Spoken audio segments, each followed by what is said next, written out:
Sifter for the ear.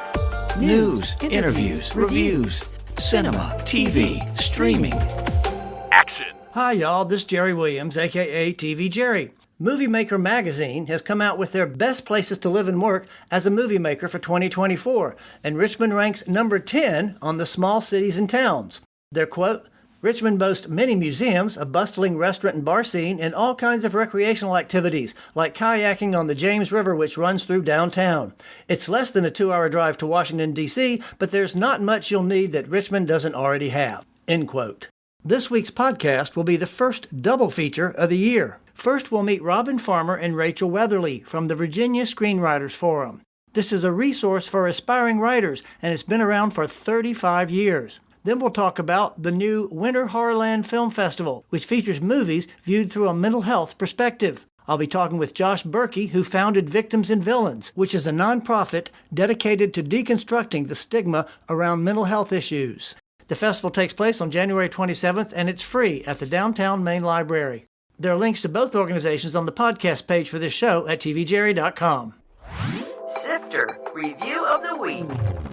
Lift on Netflix. As opposed to his typical manic personality, Kevin Hart attempts to be cool in this role. He plays the leader of a team of high-end thieves who are tasked with stealing $500 million in gold from an in-flight airplane. The elaborate heist is as unlikely as it sounds, and getting there is predictable and unexciting. Even the twists are expected. If Hart had embraced his usual style, this film might have been more fun. Only Billy Magnuson's gung-ho character provides any personality to the otherwise bland cast. Making matters worse is the flat writing and mediocre direction. Even the stunt scenes are unimpressive and often look like bad CGI. This movie feels like a typical Netflix formula for heist films, with all the elements but none of the creativity or originality that would have made this flight remotely exciting. I gave Lift 1 out of 5 stars.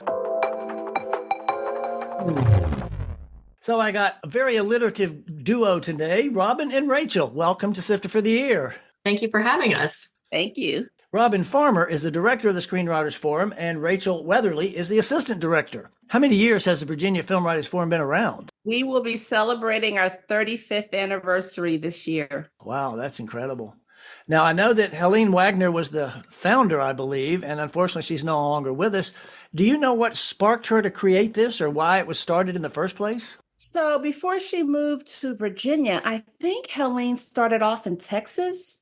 And I think she said she looked around and she couldn't find anything like this. So she created it. Oh, okay. And so then when she came to Virginia, she just started over again with the VSF.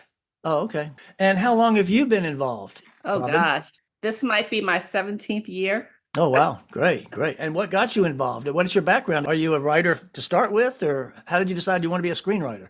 So growing up, I used to admire the films by John Sayles. Right.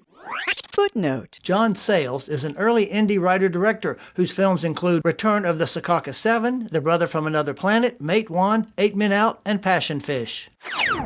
And I noticed on the credits that not only was he the director, he was also the screenwriter. So when I went to Marquette to major in writing, I had to think between screenwriting and journalism because I was always in love with newspaper. So to be practical, I knew I probably could get a job as a journalist. As a screenwriter, not so much. Right. It came back up again when I was 39 years old and I had a fellowship at the University of Michigan. And I decided to look at screenwriting. Helene comes in at it because Helene was 40 when she started writing screenplays. I was 39. Oh, wow. Okay. Helene is from New York and she had a very no-nonsense veneer. I'm from Philadelphia. I'm kind of the same way. We click. Rachel, how about you? How did you decide you wanted to be a screenwriter? I went to school at VCU for advertising and communications, and I had always wanted to be a screenwriter ever since I saw the Terminator movies when I was little. I thought that was so cool that that was somebody's job, to write something. So I think while I was in school, or maybe a little bit like right afterward, I was looking for something just like some sort of writers group. When you search Virginia and screenwriters, we're what comes up. How many members have been involved overall, and how many are members now? So when Helene was running it, we were smaller than we are now. We have 27 members now, but when Helene was running it, we never quite got bigger than 15. But I would say over 35 years, if you average it out, 35 times 15, that's your answer. Oh, wow. I do words. I don't do math. I was just say we're all writers here. We don't do math. So.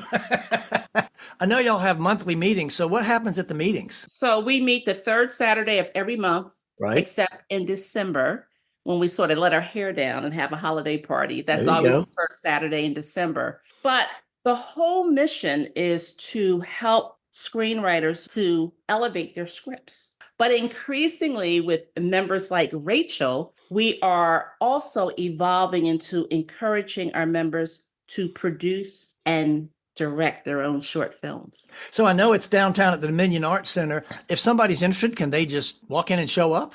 Our process is that we have a form on our website that if you're interested, you can reach out to our membership chair and she will send out the scripts that we have for the month. So we typically do 2 different critiques of the first act pages, so about 30 pages each.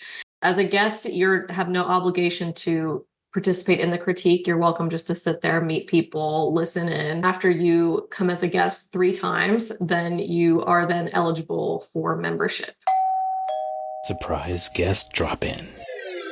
Speaking of membership, somebody wanted to drop in and say hello from the past. Megan Holly, welcome. Hello. Hi, Megan. So nice to see you guys. Hey, you too. Footnote. Megan Holly is a working screenwriter living in Richmond. Her first nationally released film, Sunshine Cleaning, starred Amy Adams, Emily Blunt, and Alan Arkin. So nice to see you, Megan. I haven't seen you. I mean, we've known each other for years. I haven't seen you in probably 5 or 6 years at least. I know. Forever. So how did you get started with Virginia Screenwriters Forum? Was that how you got to your success today? It was hugely informative for me. And I found out about it by Kevin Hirschberger, who is a Richmond filmmaker. And he had just done a Civil War movie. And we were kind of doing festival rounds. And he said, "Oh, Megan, you got to come check out the Virginia Screenwriting Forum." And I had just started writing Sunshine Cleaning at the time. And he gave me the address. This is like 2001. This is before GPS. And I'm trying to find it. And I can't find it. I'm walking around downtown. And I remember feeling this sense of like, in my head, it was like, this is my big break. Like, this is the thing that I need to get my screenplay done. And I couldn't find it. Get back in my car, defeated. And I'm literally crying because I couldn't find it. And I call Kevin and I'm all upset. He's like, "Just come next month. It's fine." And so I came the next month and I met this amazing group of screenwriters. And it gave me the kind of impetus to finish that first 30 pages. At that time, you had to print out 30 pages for everybody, and you had to distribute them. I bet now it's probably PDFs or something, y'all. It's digital. Yeah. Yeah. Well, the time you were coming, you were like lugging all of these scripts.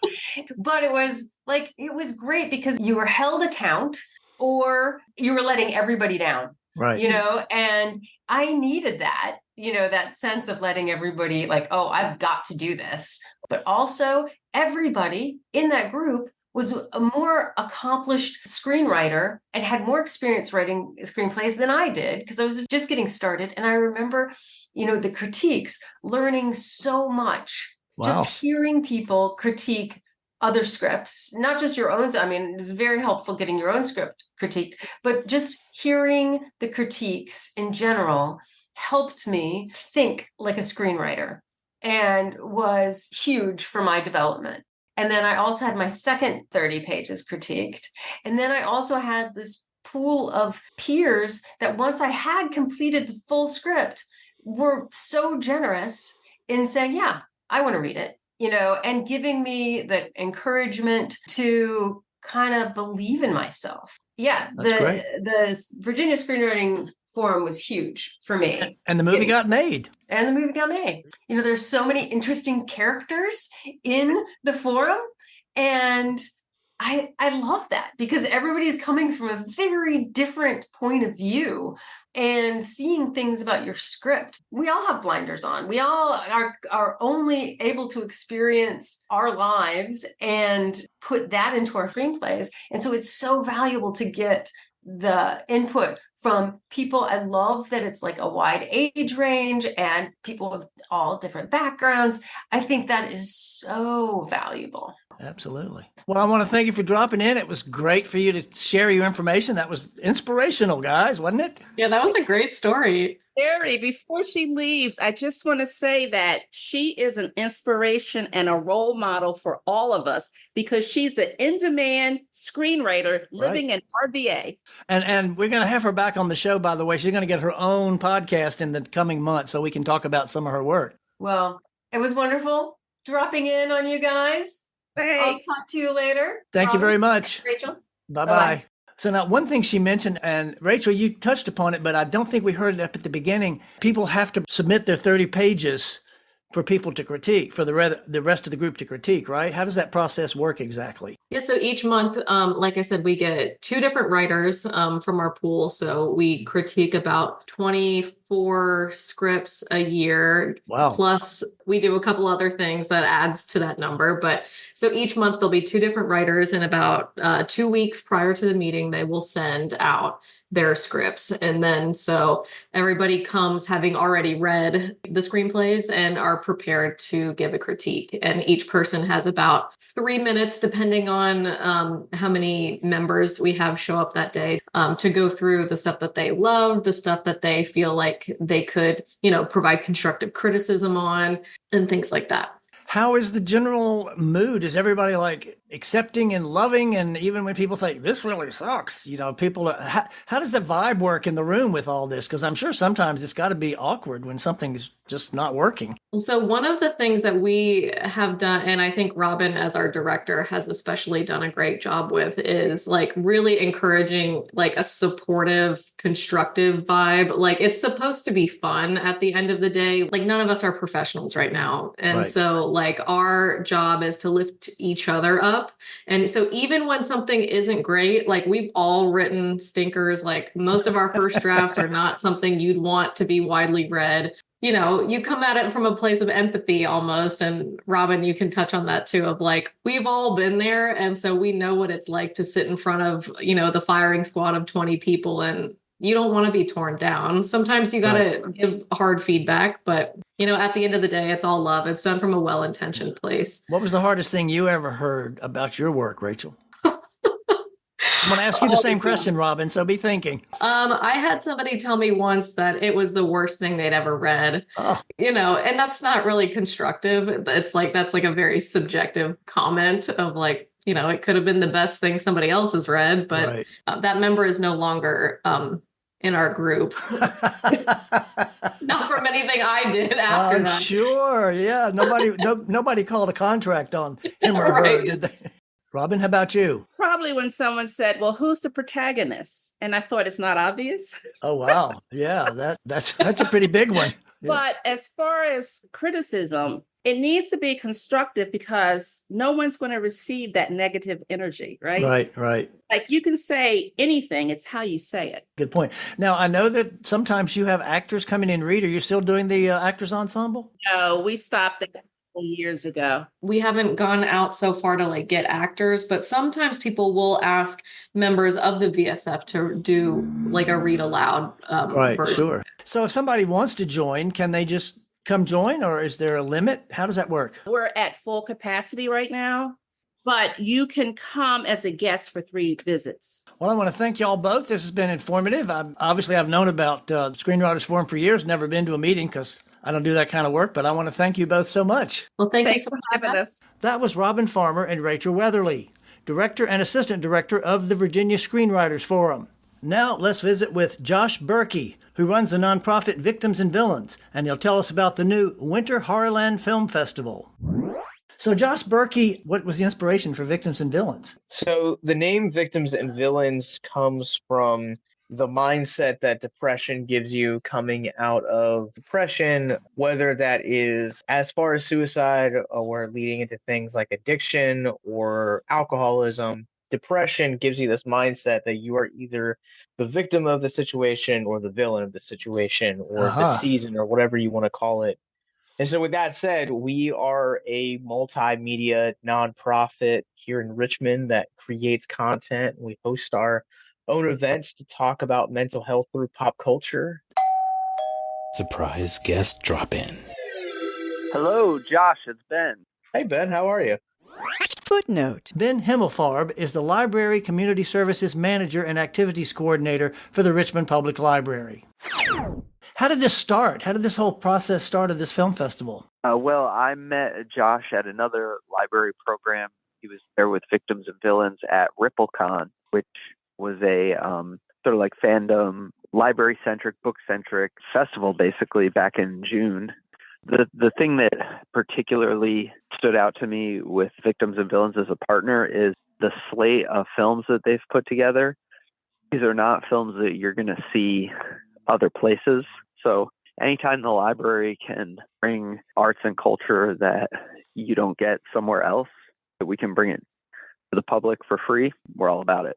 Now, let me ask you this, because I think there is a link for tickets. Do people need to have tickets even though it's free, just so you know attendance? Yeah, we set up a registration link on our website, rvalibrary.org. Yeah, just sign up, let us know if you're coming with multiple people, and that just gives us an idea of how hard we're going to have to work the door. Good deal. Thank you very much. Thank you. Bye-bye. Hey, Ben.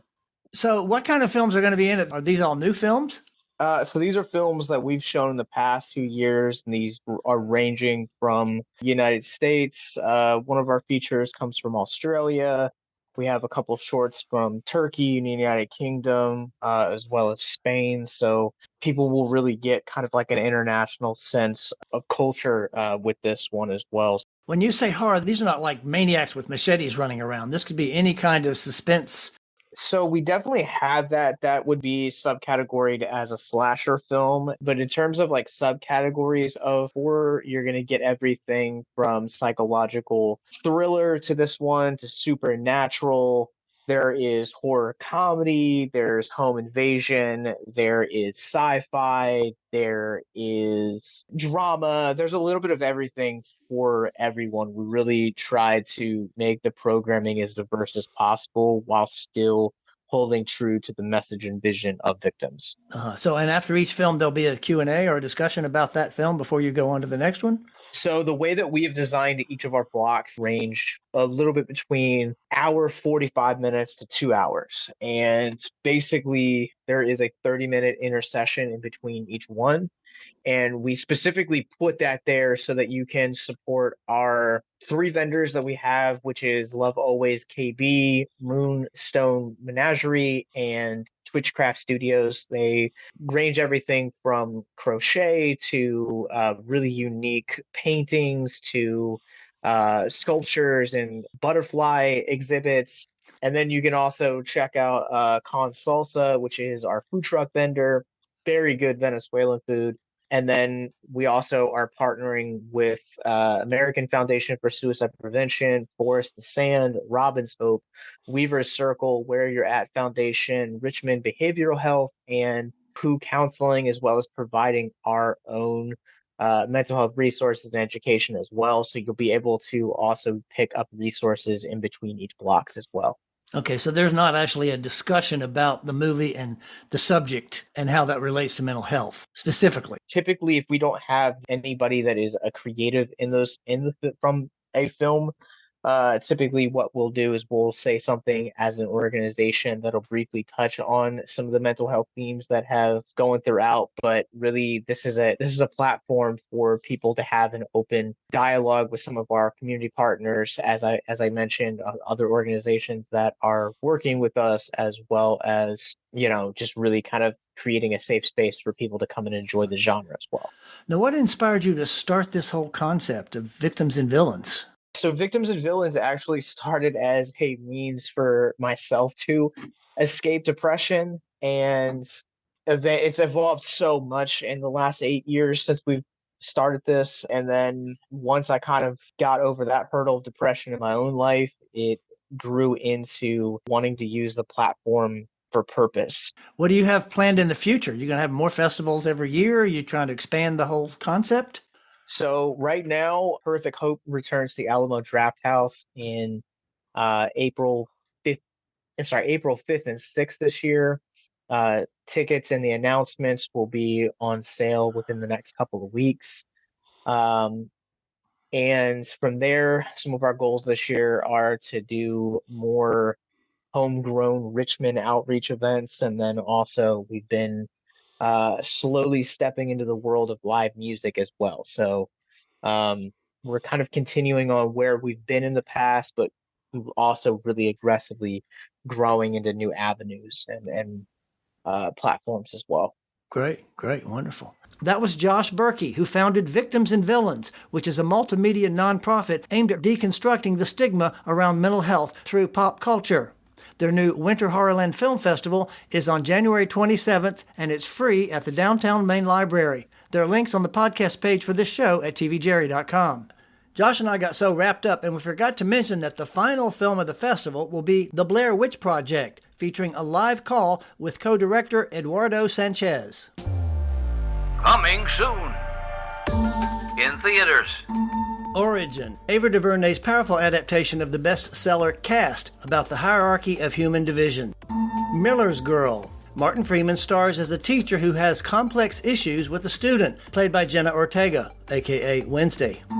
American Star is the name of a shipwreck in this action film featuring Ian McShane as yet another professional assassin.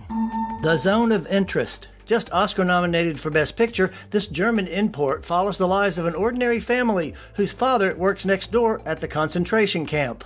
Speaking of nominees, a number of those films are returning for a second chance, including Oppenheimer, Killers of the Flower Moon, The Holdovers, Barbie, and Anatomy of a Fall. TV and streaming. Feud on Hulu. Ryan Murphy's first season featured Joan Crawford and Bette Davis. This one is based on author Truman Capote and the fallout of his novel Answered Prayers, which detailed the life of New York society's elite. Masters of the Air on Apple. From producers Steven Spielberg and Tom Hanks comes another series about military men. This one covers American pilots in World War II, including Austin Butler and Callum Turner. Baby Bandito on Netflix, based on the true story of a skater who pulled off a major heist in Chile. The Underdogs on Amazon. An ex-pro football star is washed up and gets sentenced to community service, which includes coaching a Pee-wee team, starring Snoop Dogg. A Real Bug's Life on Disney, a documentary about little creatures featuring Awkwafina as narrator. Will on Netflix, a man tries to survive as an auxiliary policeman during the Nazi occupation of Antwerp. Jack Whitehall settled down on Netflix, the British comic's latest comedy special. Expats on Amazon, a look at a group of expats living in Hong Kong, starring Nicole Kidman. The Greatest Night in Pop on Netflix, a documentary about the night when pop's biggest stars gathered to sing We Are the World. Next week, I'll be interviewing one of the area's most famous actors, Blair Underwood, who's been in numerous TV shows and movies, and most recently is in Origin, Ava DuVernay's powerful new film, which opens in Richmond this Friday. So you can do your homework and check it out before we talk. This is Jerry Williams. Thanks for listening.